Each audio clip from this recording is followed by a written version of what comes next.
OBC आरक्षण विसंगति के मुद्दे को लेकर पूर्व मंत्री हरीश चौधरी अब मुख्यमंत्री अशोक गहलोत से आर पार की लड़ाई के मूड में नजर आ रही हैं।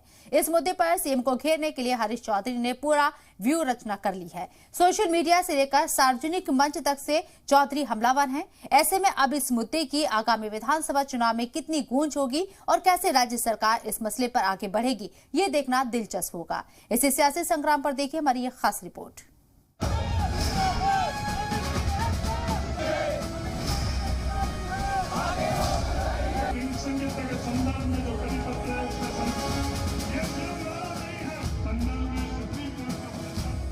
ओबीसी आरक्षण विसंगति को दूर करने को लेकर पूरे राजस्थान में आंदोलन की अगुवाई करने वाले पूर्व राजस्व मंत्री व वायतू विधायक हरीश चौधरी सीएम गहलोत पर हमलावर हैं। 9 सितंबर की कैबिनेट मीटिंग से ओबीसी आरक्षण विसंगति का मुद्दा डेफर होने के बाद मुख्यमंत्री अशोक गहलोत से लगातार सवाल पूछ रहे हैं। हरीश चौधरी लगातार इस मुद्दे को लेकर मुख्यमंत्री अशोक गहलोत के खिलाफ आक्रामक रुख अपनाकर ओबीसी वर्ग में जन जागरूकता अभियान शुरू कर दिया है। ओबीसी आरक्षण मुद्दे को लेकर हरीश चौधरी का कहना है कि मार्च 2022 से लगातार यह मांग उठती जा रही है और हर बार मुख्यमंत्री ने आश्वस्त किया है कि इस विसंगति को कैबिनेट की मीटिंग में लेकर दूर कर दिया जाएगा। लेकिन 9 सितंबर को ही कैबिनेट की मीटिंग में इस मुद्दे को डेफर कर दिया, जिसके बाद हरीश चौधरी का धैर्य जवाब दे गया और उन्होंने कहा कि कैबिनेट की मीटिंग में पूंजीपतियों के फैसले तो हो रहे हैं, लेकिन मुख्यमंत्री अशोक गहलोत ने अपने ही ओबीसी के मुद्दे को बिना किसी कारण टाल दिया है। इसका मुख्यमंत्री अशोक गहलोत को जवाब देना चाहिए। एक तरफ तो मुख्यमंत्री अशोक गहलोत कांग्रेस को मजबूत कर दोबारा सत्ता में लाने की बात कह रहे हैं, तो ओबीसी के मुद्दे को टालने से मुझे तो कतई कांग्रेस मजबूत नहीं होती दिख रही है। और ओबीसी वर्ग से ही आने वाले मुख्यमंत्री गहलोत को यह बताना चाहिए कि किसको फायदा पहुंचाना चाह रहे हैं। वहीं इस मुद्दे पर हमारे संवाददाता ने हरीश चौधरी से खास बातचीत भी की। पहले आप वो भी सुन लीजिए।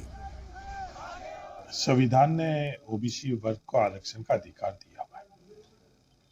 21% आरक्षण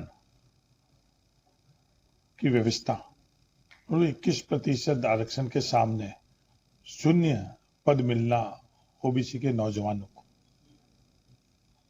2, 3, 4% तक कई भर्तियों के अंदर वो उनको पद मिलना, इससे बड़ा और अन्याय क्या हो सकता है?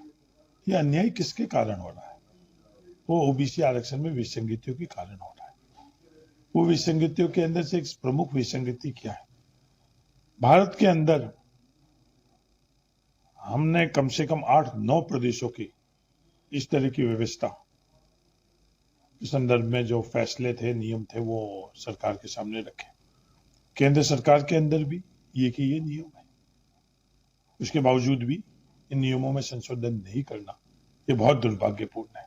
ये थे हरीश चौधरी जिनका साफ तौर पे कहना था अगर ये ओबीसी विसंगतियां दूर नहीं हुई तो इसको लेके जो भी सीमा लांघनी पड़ेगी लांघी जाएगी।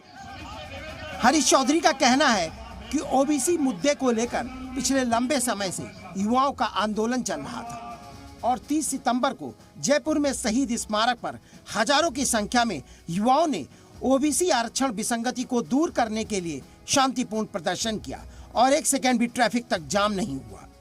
साथ ही बिना किसी विवाद के यह मुद्दा सीएम की प्रशासनिक स्वीकृति व कार्मिक विभाग आरपीएससी विधि विभाग से ओबीसी विसंगति की फाइल सामान्य तरीके 9 नवंबर को कैबिनेट मीटिंग तक पहुंचाई गई।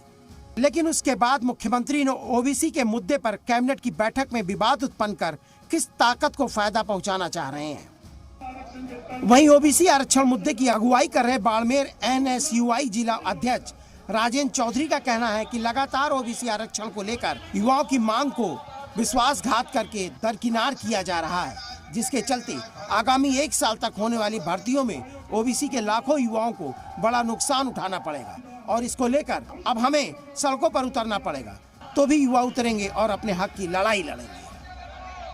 हम इंतजार कर रहे हैं हमारी हर जगह पर पैरवी करने वाले आदरणीय हरीश चौधरी जी, हमारे राजाराम जी मील साहब हैं, करण सिंह जी यादव हैं, इस तरीके के हमारे जो लीडर हैं, इन लोगों की बात चल रही है। अगर जल्दी अभी कुछ दिनों के अंदर ही वापस अगर बैठक नहीं हुई कैबिनेट की, तो फिर सब लोग मिलकर के जो निर्णय लेंगे, फिर चाहे चक्का जाम करना पड़े, चाहे कुछ भी करना पड़े, हम हर लड़ाई लड़ने के लिए इन सड़कों पर आएंगे। इस मुद्दे पर राजनीतिक लोग चाहे कुछ भी बात क्यों ना बोलें, लेकिन बयानबाजी से एक बात तो तय है कि आगामी विधानसभा चुनाव में ओबीसी आरक्षण विसंगति का मुद्दा गूंजेगा।